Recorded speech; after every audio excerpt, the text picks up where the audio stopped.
Trump चुनाव के पहले से कह रहे हैं कि वो राष्ट्रपति बनेंगे तो यूक्रेन और रूस का जो युद्ध है उसको रोक देंगे। उन्होंने कहा युद्ध से किसी का फ़ायदा नहीं होता, मैं दुनिया में कहीं भी युद्ध की स्थिति आए या युद्ध हो उसको रोकने की कोशिश करूंगा।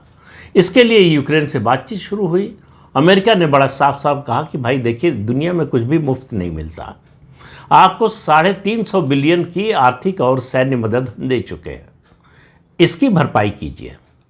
और इसके लिए अमेरिका चाहता था, ट्रंप चाहते थे कि यूक्रेन के साथ एक मिनरल रिसोर्सेज का एग्रीमेंट हो। ज़ेलेंस्की तैयार थे, लेकिन उनको उसके साथ साथ गारंटी चाहिए थी अमेरिका की कि उनकी संप्रभुता यूक्रेन की और उसकी जो है रूस से रक्षा की गारंटी दे अमेरिका।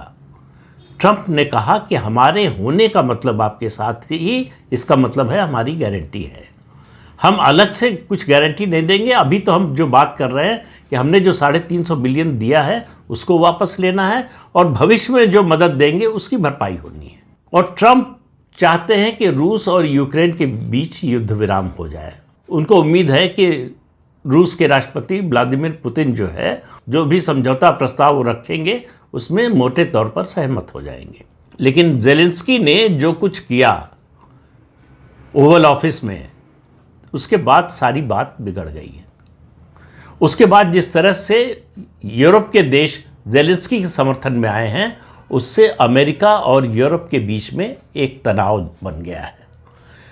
यूरोप के देशों को भी मालूम है कि यूक्रेन की वो मदद जितनी भी कर ले, अगर अमेरिका साथ नहीं देगा तो उनको सफलता नहीं मिलने वाली है। तो अब इसका तुरंत असर क्या हो रहा है? एक लग रहा है कि युद्ध जारी रहेगा। युद्ध जारी रहेगा तो उसका सीधा असर पहला ये होगा कि यूरोप के सारे देशों को अपना रक्षा बजट बढ़ाना पड़ेगा। यूरोप के ज़्यादातर देशों की आर्थिक स्थिति खराब है। ऐसे में रक्षा बजट में बढ़ोतरी, और वो भी इस युद्ध को जारी रखने के लिए, उसका क्या असर होगा उनकी अर्थव्यवस्था पर, ये उन लोगों से बेहतर कोई नहीं जानता। लेकिन इन सब के मन में ये कोई यूक्रेन की मदद के लिए नहीं है। यूक्रेन तो बहाना है, इनके निशाने पर रूस है।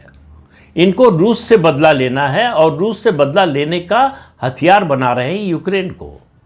और ज़ेलेंस्की अपनी बेवकूफ़ी में, अपनी नासमझी में और या अपने अहंकार में, जो भी आप कहना चाहें, उसके कारण वो उनके हाथ का खिलौना, उनके हाथ का हथियार बनने को तैयार है। और ज़ेलेंस्की को लग रहा है कि उनके पास बार्गेनिंग पावर बहुत बड़ी है, उनका जो मिनरल भंडार है उसकी वजह से।